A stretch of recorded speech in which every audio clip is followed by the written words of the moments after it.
Hello, viewers, and welcome once again to Farm to Future podcast.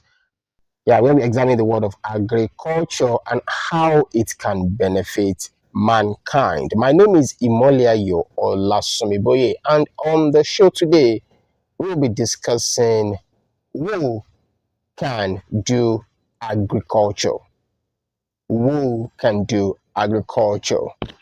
We are focusing mainly on this episode on the retirees and the youth, especially secondary O-level holders, yes, secondary school certificates holders. We are focusing mainly on them today. And to do justice to this, I have with me my seasoned analyst and agripreneur, Oludare Mudashiru. Mudashiru, you're welcome today. Thank you very much, Molayo. Yeah, now let's talk about who can do agriculture. As I said earlier, I would like you to expatiate further on that. Who and what do you think can do agriculture? Just as you've said, agriculture as it is an activity that can be done by everybody, right? It's not gender specific. It's not age specific. It's not status specific as well. People talk about the classes, whether you are in the upper class, whether you are in the upper middle class, whether you are in the lower class, you can do agriculture.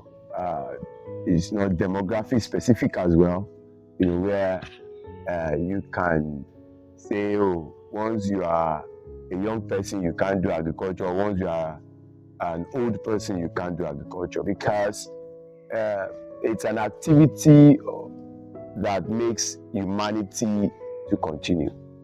Because it's an activity that makes humanity to continue, it means the whole of humanity can be involved in agriculture.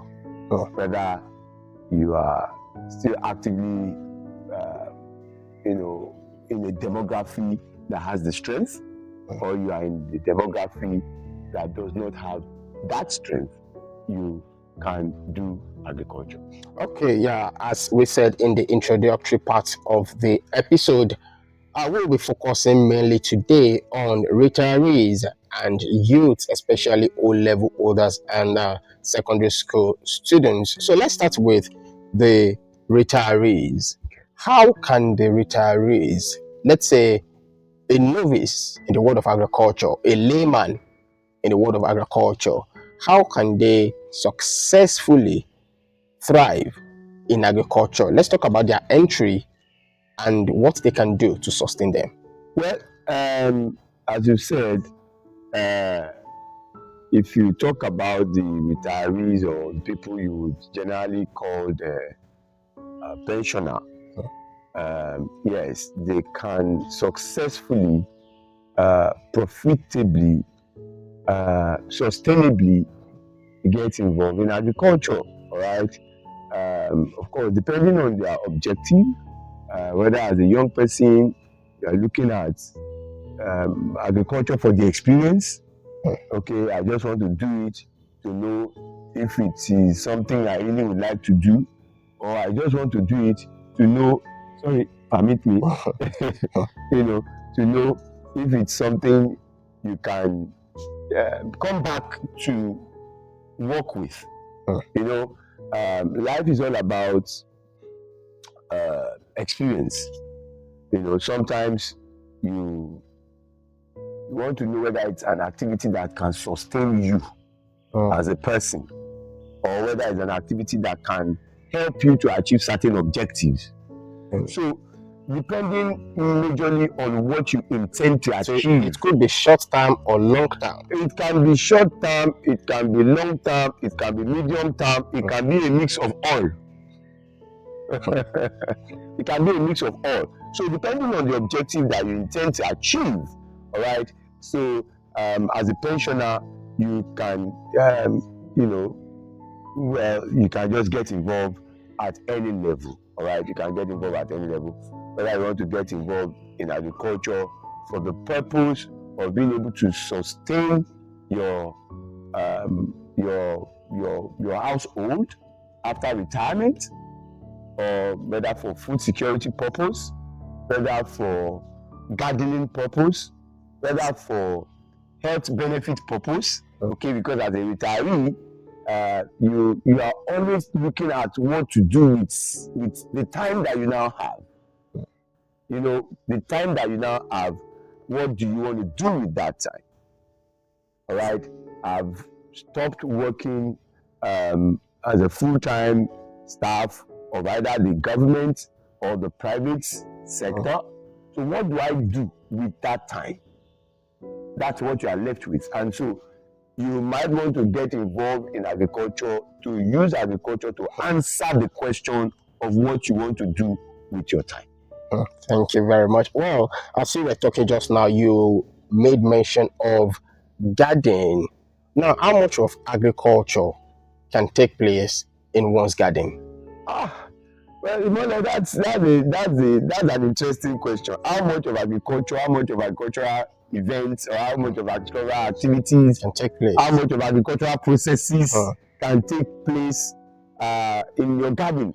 This is still in reference to the retiree. Yes, of course, of course. You have a plot of land, you have your house built somewhere, and you have maybe a small garden. How much agriculture activity can you just take place? In fact, let me tell you, depending on what you want, there's so much that can happen in your garden.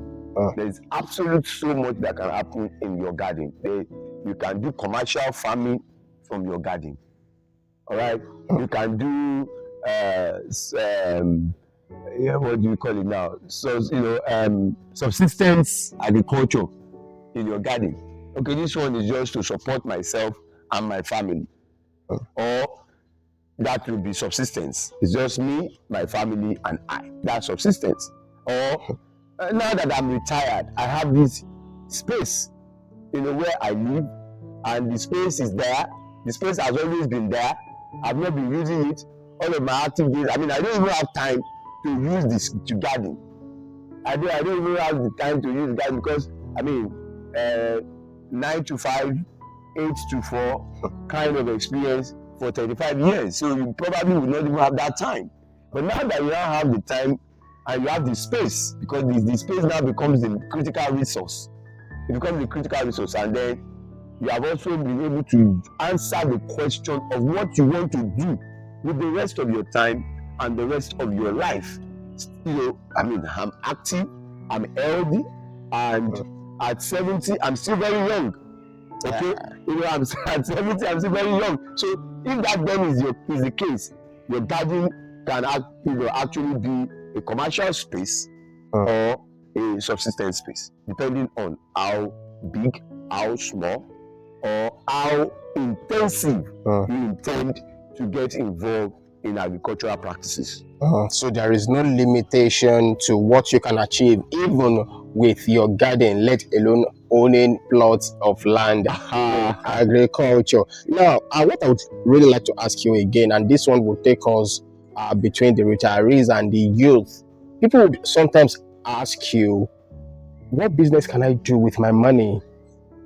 Sometimes retirees, they get paid their pensions, they get paid their gratuity, and they just wonder, what sustainable business can I engage in with this money so that I would not go broke all of a sudden? There are some youth that will just get engaged in certain businesses, and before you know it, they've made a lot of money somewhere. Exactly. And they know whatever business they have done may not be sustainable, so they want to invest in the business now. And now they're targeting agriculture as a business. You, as an agripreneur, I would like you to give them the advice. What can they do in the world of agriculture with such fund? And what is the limit they can invest in agriculture? In agriculture, let me first start this way. All right, agriculture is a game of number. All right, in agriculture, you are looking at the economy of scale. Okay, economy of scale. You are looking at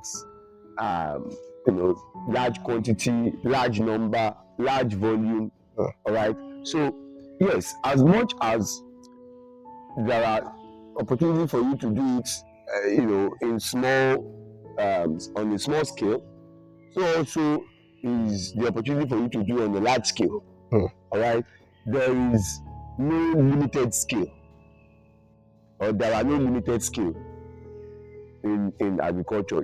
I mean, depending on your interest, depending on your objective, depending on your priorities, depending on what you are trying to achieve.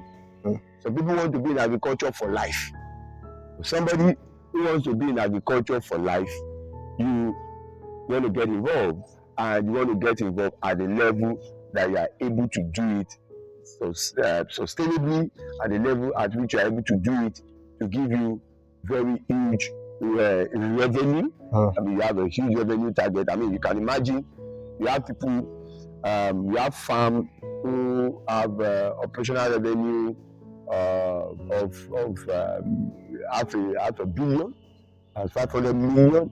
Yes, there are farms like that, and you have farms that have operational revenue target of maybe 100 million, and you have farms that have operational target of 1 billion, while you also have operational target revenue target of maybe 5 billion and less. How about those that have in thousands? Oh yes, you have people that that's why I say 5 million and less. I mean, you have what you call the small older farmers. So You have the you won't belittle our humble beginnings. oh yes, I mean, of course, the people with humble beginning often gather quality experiences.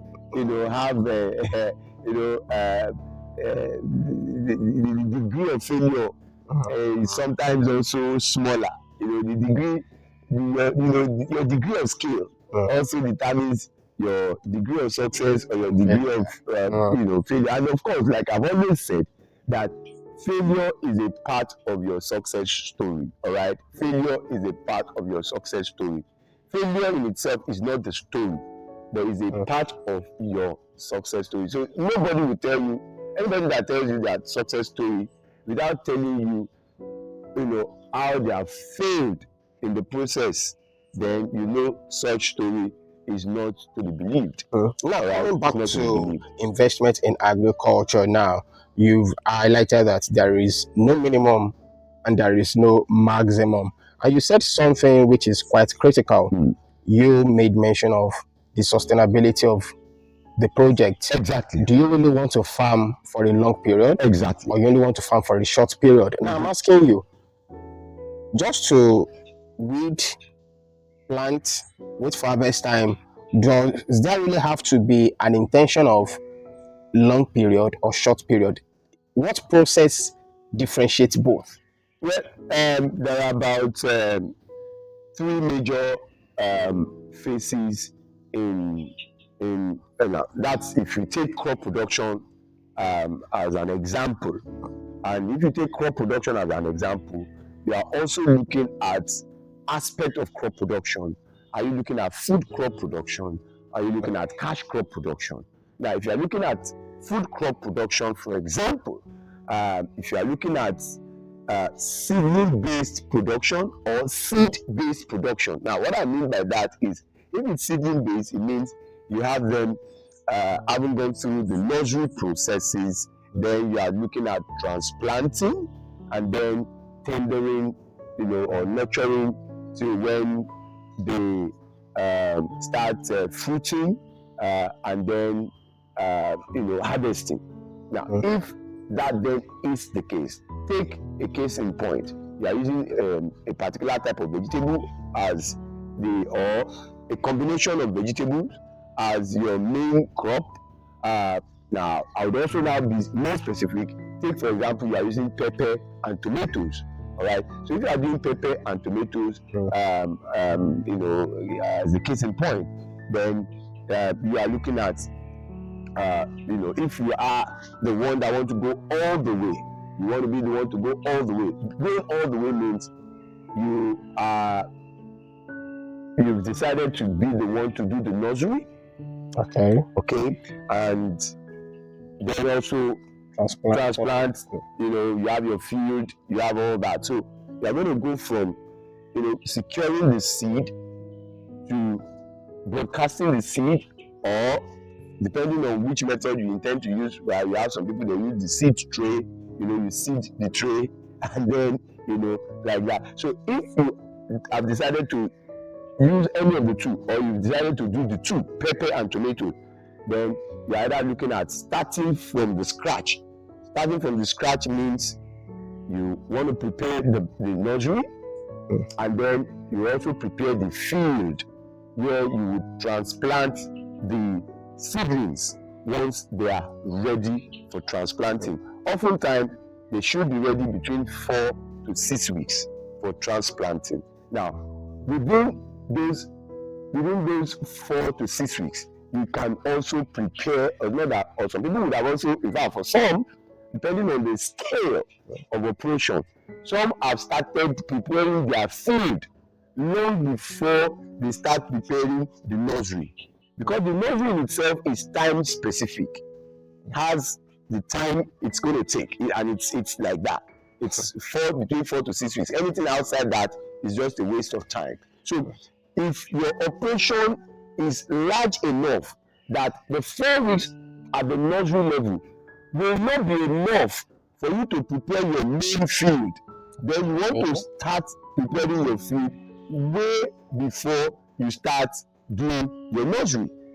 Now, if your field is not going to be too large that it can contain, your nursery within 2 to 3 or 4 days, you are done transplanting, then you might want to say,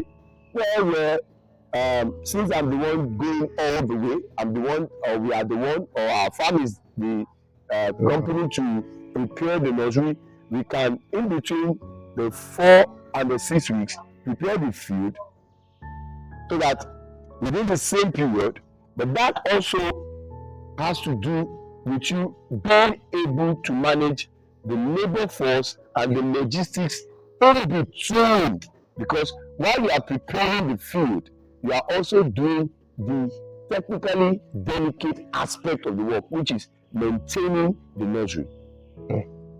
Because that can be, and depending on the period of the year, that can, if you are doing it during the peak of the dry season, that's just waiting for the early rain, because that's when the weather becomes too harsh. The temperature is extremely high, because that's about the time that we are coming into the main season. For example, in the southern part of the country, where you have the double maxima, where the rain is already being expected anytime from late March to early April, and it stabilizes towards late April and early May.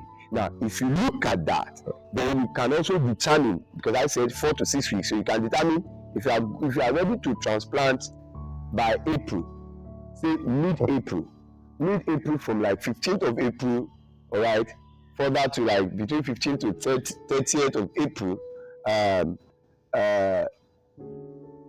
you can start the preparation of the nursery from like the last week of February or the very first week in March. Now, if you do that, first week in March, 4 weeks the whole of March, 2 weeks into April, you are good to go by mid-April. Now, sometimes you might be lucky enough that the rain will be good enough for you to start transplanting and not necessarily need to irrigate after transplanting. And that's why I said managing the logistics is also important. Anticipating how much work you need to do is important for you to determine what aspects of the work you intend to take on. Now, for some farmers, it's not because they cannot prepare the nursery, but because they understand that it's the economy of scale.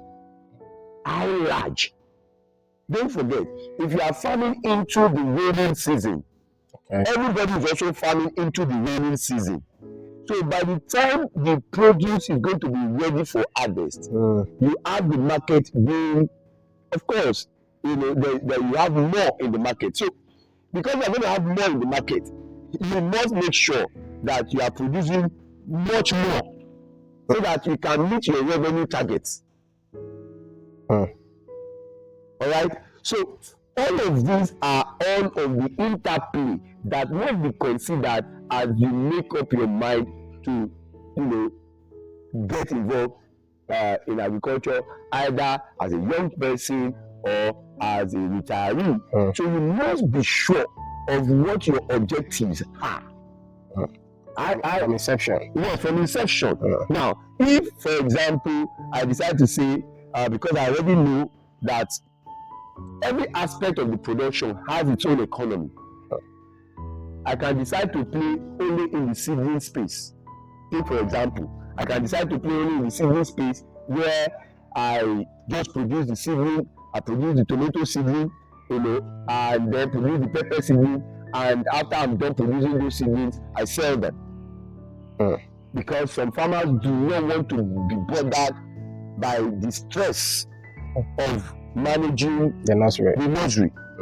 The sensitivity, the intensity, it's labor intensive, it's resource intensive. Sometimes you have to think about irrigation, you have to think about regular supply of water, you have to make sure that you are available to check the seedling in the mornings, you are available to check the seedlings in the meantime, to also know the degree of the heat that is affecting the seedling, so that you know how much water you would need to irrigate in the evenings, because it's often better to irrigate well in the evenings, so that the seedling would have relaxed before the following day, before the sun rises, and then so because once the sun rises, and for example, even at this time that we are now in April right now in the south, the temperature is killing.